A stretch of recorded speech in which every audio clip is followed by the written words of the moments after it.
Փետրվարի 2-ին ազգային ժողովի քննարկման թեման շարունակեց մնալ մարդու իրավունքների պաշտպանի թեկնածու առաջադրելու իրավունքի հստակեցումը։ Մարդու իրավունքների պաշտպանի պաշտոնը թափուր է հունվարի 12-ից, արդեն նախկին պաշտպան Կարեն Անդրեասյանի հրաժարականից հետո։ Ազգային ժողովի նախագահ Գալուստ Սահակյանն առաջարկեց հարցը դնել քվեարկության։ Բարգավաճ Հայաստան խմբակցության ղեկավար Նաիրա Զոհրաբյանը պահանջեց հստակեցնել, թե հատկապես ինչ նախագիծ է դրվում քվեարկության, եթե փետրվարի 1-ին խորհրդարանի գրեթե բոլոր խմբակցությունների падգամավորները հանդես են եկել գրավոր եւ բանավոր առաջարկություններով։ Ինչ տեքստ է դրվում քվեարկության, վերջնական տեքստը ընդունվել է առաջարկները մեր գրավոր եւ բանավոր, որն է ընդունվել, որը ոչ։ Հանրապետական խմբակցության падգամավոր պետաիրավական հարցերի մշտական հանձնաժողովի նախագահ Հովհաննես Սահակյանն ասաց, որ քվեարկության դրվում է նույն նախագիծն առանց փոփոխությունների։ Ինձ գրավոր առաջարկ ներկայացել է միայն Թևան Պողոսյանը, նախագիծը մնում է նույնը, անփոփոխ։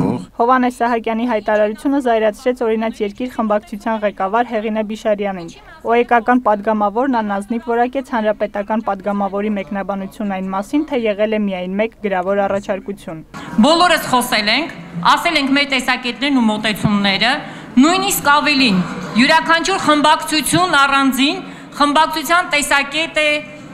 արտահայտել իր ելույթով։ Սա նշանակում է, որ համապատասխան հանձնաժողովը պետք է ականջալուր լինի, թե ինչ են ասում այդ խմբակցությունները, ինչպիսի մոտեցումներ են առաջարկում, ինչի մասին է խոսքը։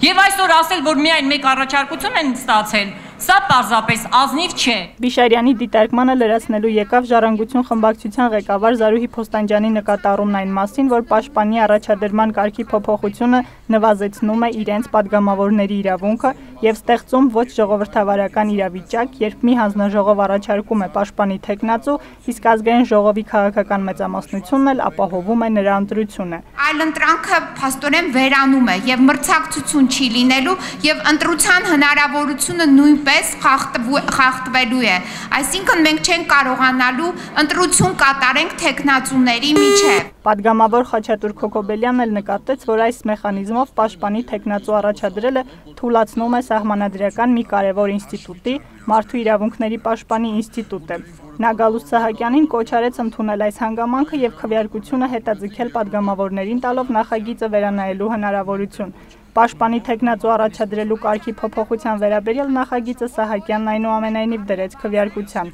Նախագիծն առաջին ընթերցմամբ ընդունվեց 89 կողմ, 16 դեմ եւ 6 ձեռնպահ ձայների հարաբերակցությամբ։ Արփի Մաղսուդյան, Սարգիս Բուլղադարյան, Civilnet։